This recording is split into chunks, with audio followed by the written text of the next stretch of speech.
প্রকৃতির ঐশ্বর্য আর জীবনধারার বৈচিত্র্যে ভরপুর এদেশের পাহাড়গুলো। কোথাও উঁচু আবার কোথাও নিচু পাহাড়ের গায়ে চলেছে আঁকা বাঁকা রাস্তা, কোথাও বা দুর্গম অরণ্য। ডালু বাংলাদেশের বৃহত্তর ময়মনসিংহ জেলার উত্তর সীমান্ত অঞ্চলে বসবাসরত ক্ষুদ্র নৃগোষ্ঠী। ডালুরা ইন্দো মঙ্গোলয়েড গোষ্ঠীর একটি শাখা।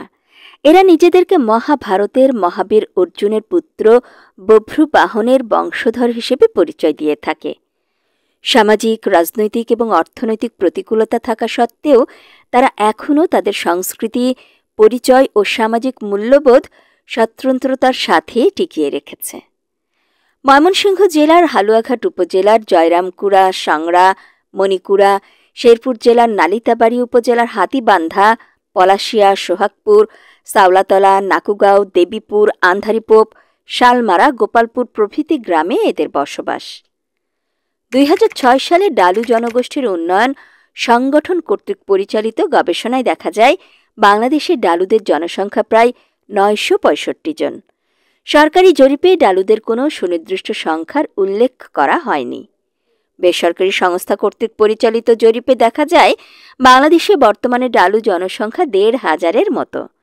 ডালুদের বাসস্থানের জন্য কোনো নির্দিষ্ট বৈশিষ্ট্য নেই। টিনের ছাউনি দিয়ে ঘর তৈরি করা হয়। যারা দরিদ্র তারা মাটির দেয়াল, বাঁশ ও ছনের ছাউনি দ্বারা ঘর তৈরি করেন। তারা বসত বাড়ির চারপাশ পরিষ্কার পরিচ্ছন্ন রাখতে পছন্দ করেন। ডালুরা মূলত কৃষিজীবী, তবে বর্তমানে এদের শতকরা ৯০% ভূমিহীন। তাই কৃষিজীবী এই সম্প্রদায় বর্তমানে ভূমিহীন শ্রমজীবী সম্প্রদায়ে পরিণত হয়েছে। ডালু সমাজে শিক্ষার হার অত্যন্ত কম, মাত্র ১০%। শিক্ষিত ডালুদের অনেকেই ইদানিং সরকারি, বেসরকারি চাকরিও করছে। ডালুরা স্বভাবে শান্ত প্রকৃতির এবং সুশৃঙ্খল জীবনযাপন করতে অভ্যস্ত। ডালু নারীরা যে পোশাক পরিধান করে সেটিকে তাদের ভাষায় পাথানি বলে, তবে বর্তমানে তারা বাঙালিদের মতো শাড়ি পরিধানে অভ্যস্ত। ডালু পুরুষরা জামা ও ধুতি ব্যবহার করে থাকে। ডালুদের মৌখিক এবং লিখিত ভাষা বাংলা।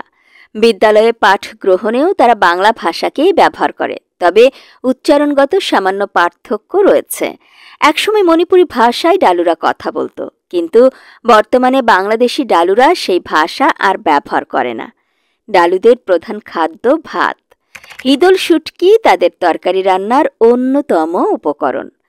বাঁশের কোড়, কলার মোচা তাদের নিকট অত্যন্ত প্রিয়।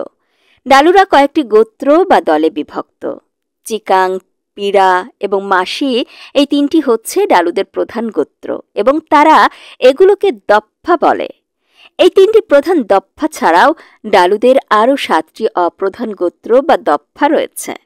এদের মধ্যে একই গোত্রে বিয়ে নিষিদ্ধ ছিল, তবে বর্তমানে দেশে ডালুদের সংখ্যা কমে যাওয়ায় একই গোত্রে বিয়ে হচ্ছে।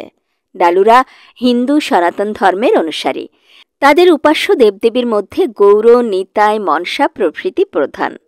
অগ্রহায়ণ মাসে ডালুদের জন্য বিশেষ আনন্দ উৎসবের মাস। এ মাসে ঘরে ঘরে নতুন ধান তোলার ধুম পড়ে যায় এবং নবান্নের উৎসব লেগে যায়। গ্রামের ঘরে পিঠাপুলি তৈরির উৎসব, নতুন ধানের চিড়া, নারিকেল, গুড়সহ একত্রে খাওয়ার ধুম লেগে যায়।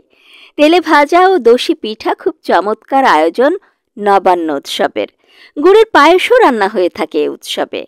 ডালু সমাজে পূর্বে মৃতদেহ দাহ করলেও বর্তমানে শুধু মুখাগ্নি করেই মৃতদেহ মাটি খুঁড়ে কবরস্থ করার ব্যবস্থা প্রচলিত। শ্মশান ভূমির অভাব, আর্থিক অসচ্ছলতা, কাঠের অভাব ইত্যাদি কারণে এখন আর ডালুদের মৃতদেহ দাহ করা হয় না।